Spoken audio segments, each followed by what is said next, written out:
Eh bien, moi, je vais vous parler du film, pour moi, qui est le film de la quinzaine. Ah, et même au-delà. Oui, c'est Black Dog.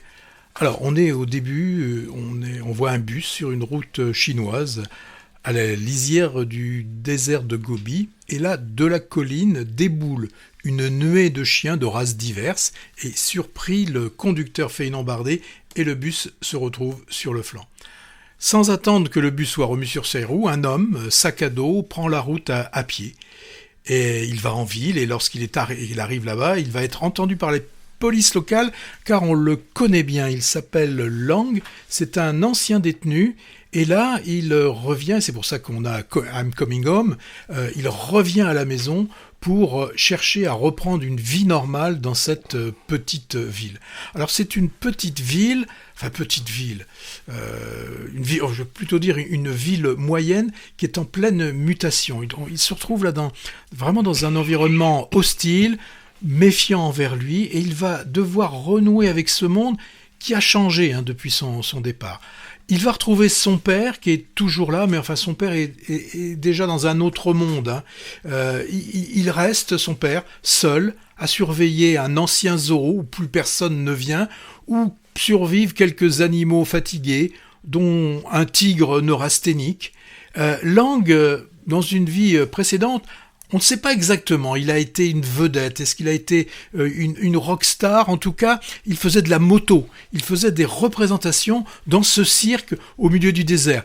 Dans ce cirque où on retrouve, et ça aura il y aura un moment autour de cette chose, il y a un sautoir à l'élastique. Bon, il y aura un moment dans le film important là-dessus.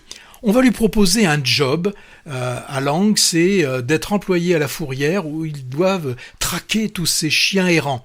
Et un chien en particulier va l'intéresser, un chien noir, donc Black Dog, une sorte de lévrier, vraiment antipathique au début, et d'ailleurs peut-être porteur de la rage.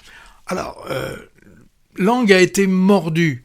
Est-il enragé lui aussi? L'était-il avant aussi, dans sa vie antérieure? En tout cas, les deux vont s'apprivoiser. Dans ce film, il y a une très grande intensité doublée d'une grande sensibilité, déjà par l'interprétation de Lang. Il a un jeu subtil, nuancé, qui nous permet, ça nous permet de ressentir la complexité des émotions qu'il ressent. Lang parle très peu.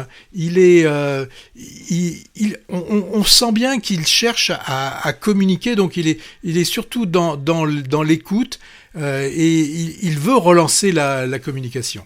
Alors, les personnages secondaires sont aussi intéressés, ils apportent au film une profondeur supplémentaire à l'histoire. Je pense par exemple à l'histoire un peu d'amour qui va se créer avec une jeune circassienne. Ça va être aussi un moment où on va voir de très belles choses.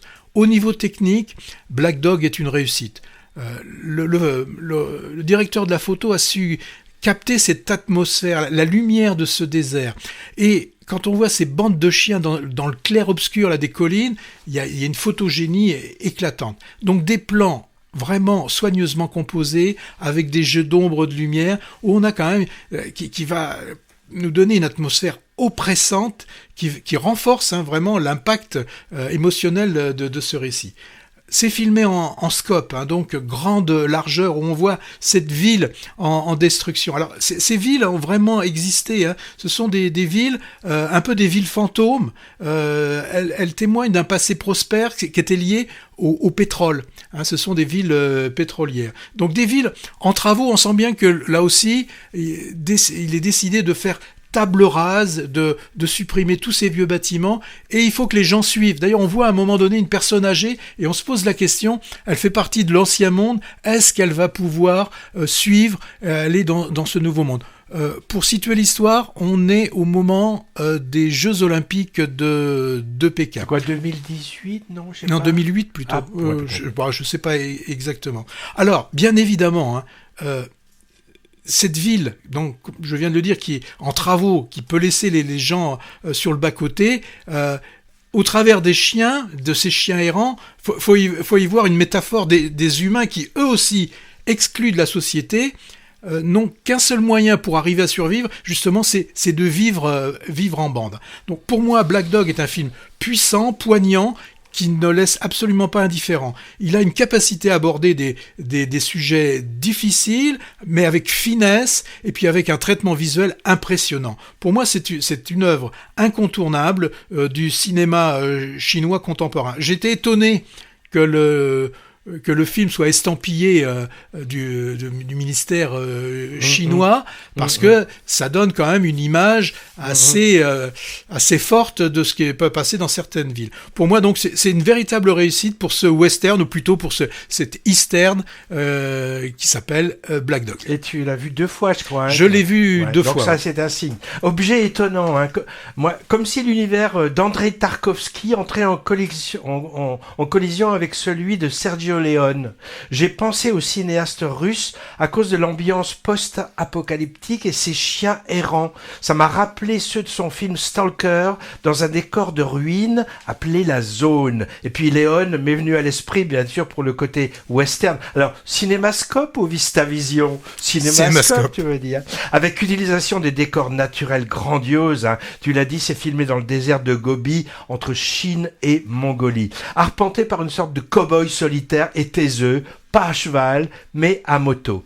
Alors, au volet référence, on peut aussi penser à George Miller et ses premiers Mad Max, hein, pour le désert aussi, les friches urbaines et industrielles, les clans et les convois de véhicules soulevant des nuages de poussière. Et puis s'ajoute à ça une dose d'absurde humoristique. Moi, j'ai pensé à du Jacques Tati à certains moments. Oui, avec le cirque, par exemple. Ouais, par exemple, ou ses essais à moto, un peu incongrus. Donc, un mix de lourdes références, mais pour un film pourtant atypique et inclassable, loin de ce qu'on voit habituellement venant de Chine ou d'ailleurs. Mais quand même aux propos assez nébuleux quand même, hein. Peut-être politique, hein, pour une métaphore de la déliquescence de la Chine contemporaine, je sais pas trop. En tout cas, si c'est le cas, ça n'a pas été vraiment perçu comme tel par les autorités de censure, hein, puisque le film est sorti sur les écrans chinois.